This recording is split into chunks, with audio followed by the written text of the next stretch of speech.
यानी जैसे ही 14 शाबान का सूरज गुरूब होता है और 15वीं शाबान की शाम तुलू होती है, तो गुरूब आफताब से लेकर सुबह सादिक तक अल्लाह अपने बंदों से फरमाता है, क्या मांगते हो मुझसे मांगो, मैं तुम्हें अता करूंगा। और अल्लाह के रसूल सल्लल्लाहु अलैहि वसल्लम फरमाते हैं कि 15वीं शाबान को बनु कल्ब की बकरियों के बालों की तादाद के बराबर अल्लाह अपने बंदों की मगफिरत फरमाता है। ये बनु कल्ब अरब में कबीला था जिन्हें बकरियां पालने का बड़ा शौक था, और तमाम कबाइल में सबसे ज्यादा अगर किसी के पास बकरियां थी तो वो बनु कल्ब के पास थी। और अल्लाह के रसूल अलैहिस्सलाम फरमाते, बनु कल्ब की बकरियों के बालों की तादाद के बराबर अल्लाह अहले ईमान की मगफिरत फरमाता है। यानी आज की रात कोई रह नहीं जाता, हर मोमिन को बख्श दिया जाता है, लेकिन चंद कम नसीब ऐसे हैं जिन्हें बख्शा नहीं जाता।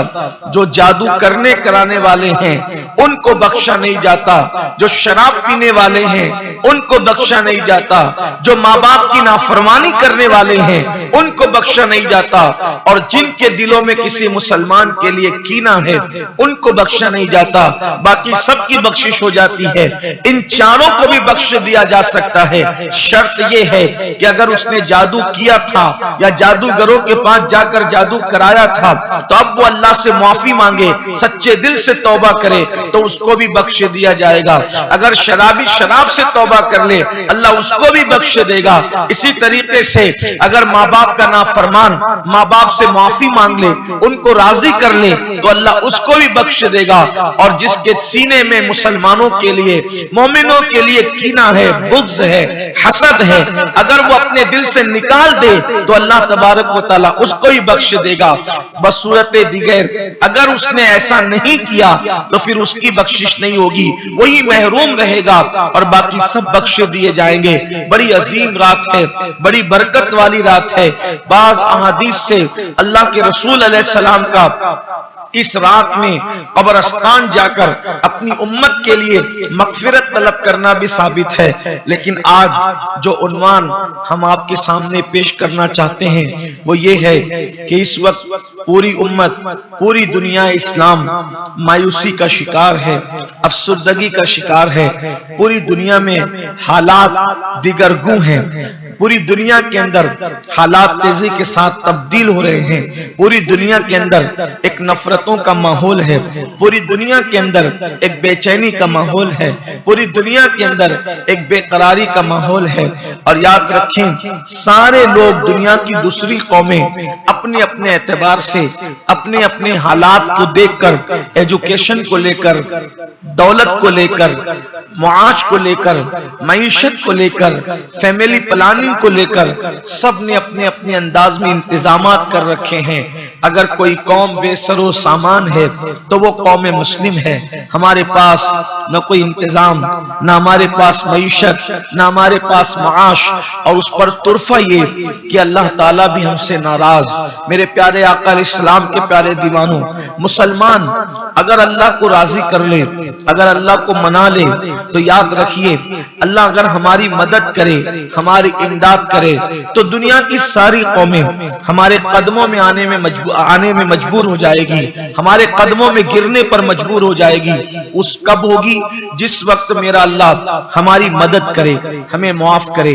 क्योंकि अल्लाह जिसकी हिमायत करता है उसके अंदर अल्लाह ताकत पैदा करता है, अल्लाह कुव्वत पैदा करता है, और अल्लाह ऐसी ताकत पैदा करता है कि बड़ी बड़ी ताकतें उसके सामने ज़ेर हो जाती है। बशर्ते यह अल्लाह किसी की हिमायत कर दे, अल्लाह किसी की मदद कर दे, अल्लाह किसी की इमदाद कर दे। आप कहेंगे छोटी कमजोर शख्सियत बड़ी बड़ी ताकतों को कैसे चीर फाड़ देती है, कैसे ज़ेर कर देती है। अगर अल्लाह मदद करे तो उसकी एक आसान सी मिसाल मैं आपको बताऊं। आपने सुना होगा, पढ़ा भी होगा, अगर आपने स्कूल और कॉलेजेस में पढ़ा है तो आपने पढ़ा भी होगा, और नहीं अगर आपने पढ़ा है तो कम से कम आपने सुना होगा कि देखा होगा, किसान लोग जो होते हैं, किसान जमीन के अंदर वो दाना डाल देते हैं, आप मुझे बताइए, एक नन्हा सा दाना जिसको न चलना आता है, न जिसको बोलना आता है, न जिसकी ताकत है, न कुव्वत है, कुछ भी नहीं है, जब उसको जमीन में डाल दिया जाता है, बोलो मिट्टी के अंदर अगर दाना जाएगा, उस पे पानी पड़ेगा तो वो दाना सड़ेगा कि नहीं सड़ेगा? वो दाना गलेगा कि नहीं गलेगा? वो दाना खराब होगा कि नहीं होगा?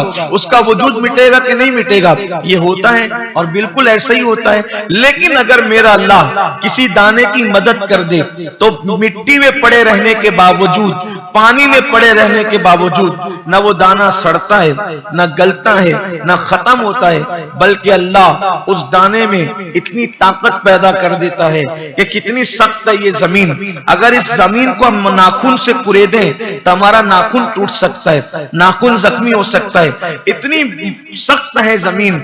लेकिन वो कौन है जो दाने की मदद करके एक कमजोर दाने में इतनी ताकत पैदा करता है कि वो जमीन को फाड़ करके निकलता है। और वो कमजोर दाना हमें पैगाम देता है कि अगर अल्लाह वादहू ला शरीक, अल्लाह कादिर व कय्यूम एक मुर्दा दाने की मदद कर दे तो वो जमीन को फाड़ सकता है। कहां जमीन की शक्ति, कहां जमीन की ताकत, और कहां वो छोटा सा कमजोर सा दाना, कहां वो मुर्दा सा दाना। तो पता चला अल्लाह अगर दाने की मदद करे, हिमायत करे, तो जमीन की ताकत उसके सामने हार जाती है और वो जमीन को फाड़ करके निकलता है।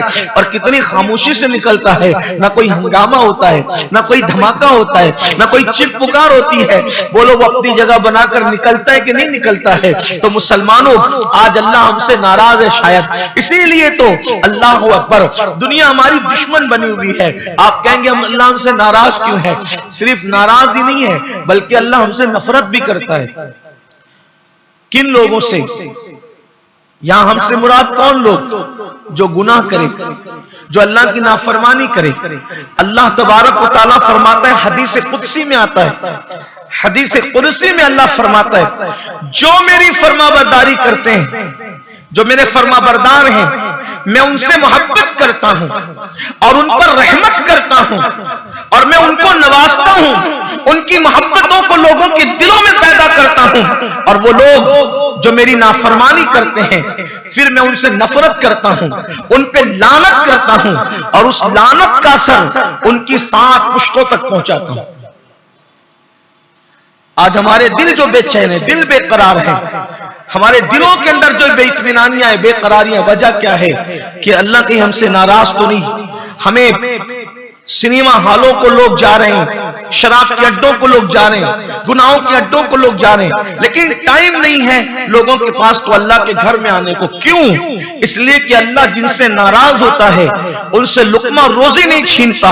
अल्लाह जिनसे नाराज होता है उनको अपने घर में आने की तौफीक उनसे छीन लेता है।